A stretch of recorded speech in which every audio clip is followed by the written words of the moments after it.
y'all, what it do? Wanted to come in to share, I guess this is a story.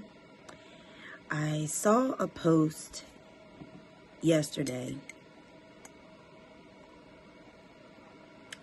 and the post said that it said something to the lines of, I didn't have time to grieve because I was too busy being strong. And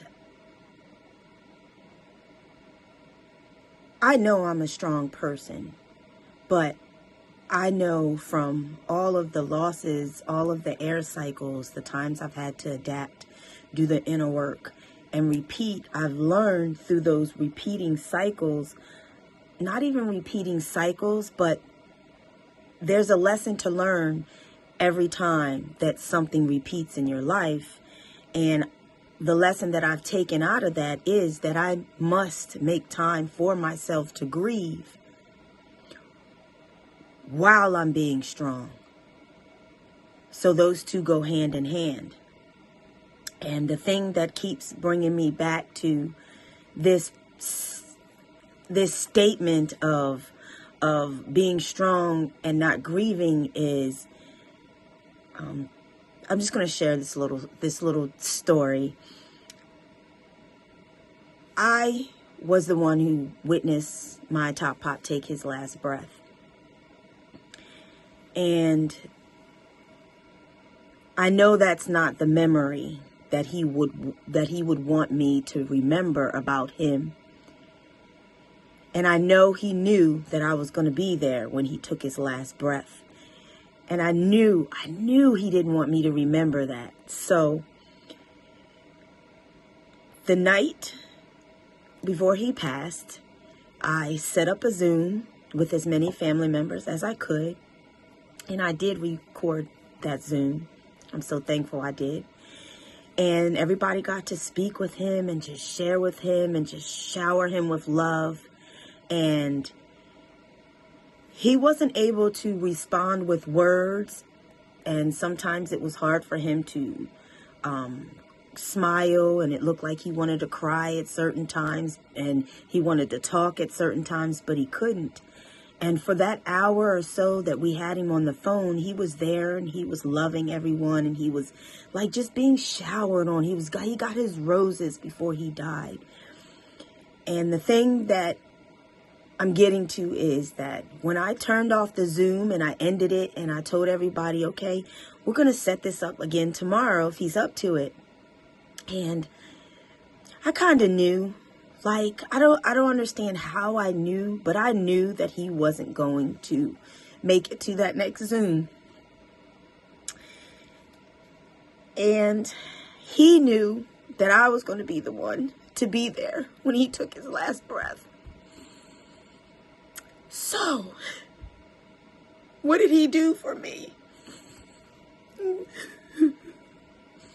Because he loved me so much, and I know, and he knew how much I loved him, because everybody that we interacted with, that was one of their biggest things, and that's why we made such an impact on all of the people, all of the nurses, the doctors that we ever came in contact with, because they were like, we can see how much you guys love each other, because how much you're worried about each other.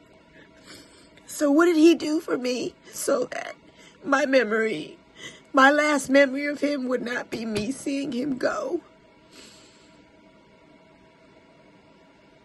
After I hit stop recording the Zoom for everybody else, my sister, my nephew, and my sons and my husband were in the room, but only my sister, my nephew, and me caught this.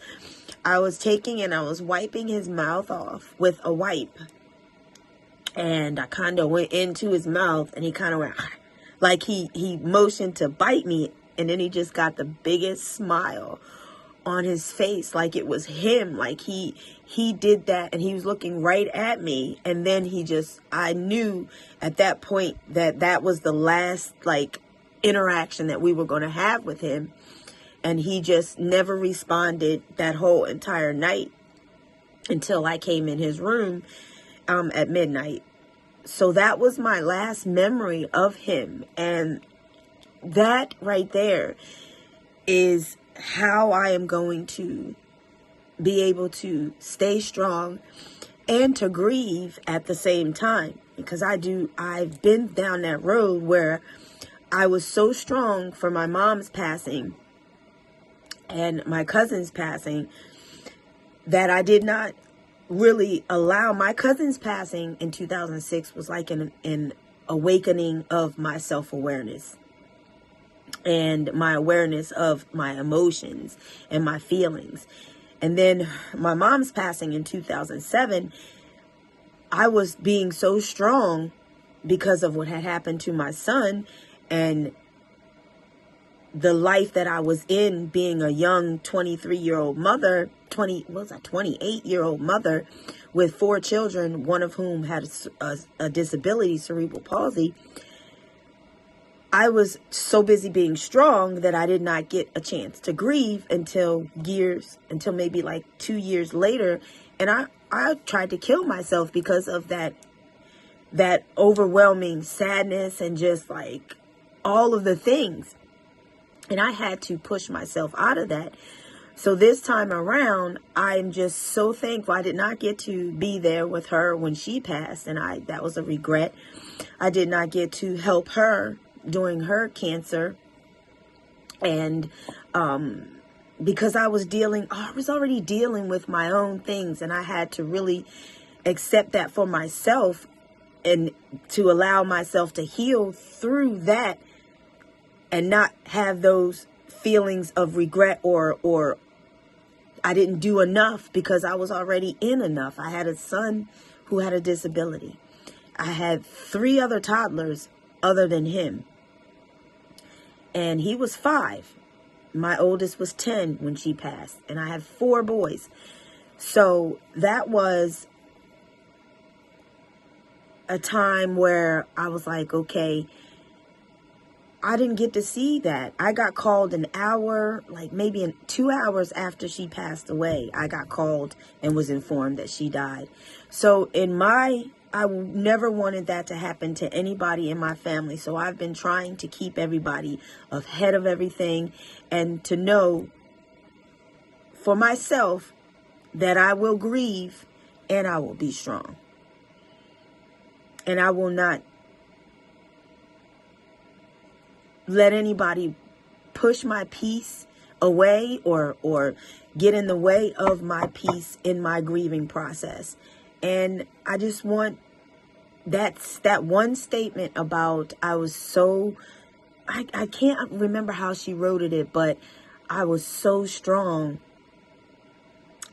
I was too busy. I forget how it went, but it was like, I'm not giving myself a chance to grieve, but I'm going to be strong. No, I'm going to do both. So just wanted to share that little tidbit about my